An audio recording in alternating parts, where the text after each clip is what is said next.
Oh, another video. Finally got it in the main bay, so I think we're gonna go ahead and start tearing this apart, tearing it down, cleaning it up, because like I said, I think I'm just gonna daily it for the time being. So let's go ahead and get started with just taking out interior. All right, seats out, just cleaning it up now. Let's go ahead and get scrubbed. Actually, I think I'm gonna go ahead and clean off all the panels and maybe look into taking this headliner down too as well. Ugh.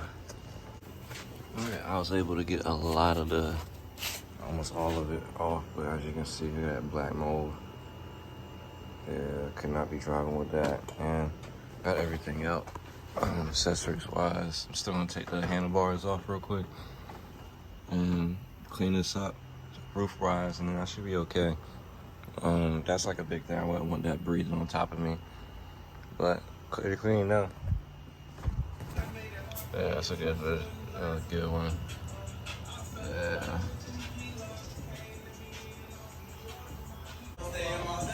All right, so I did a wet back, floor back, all that.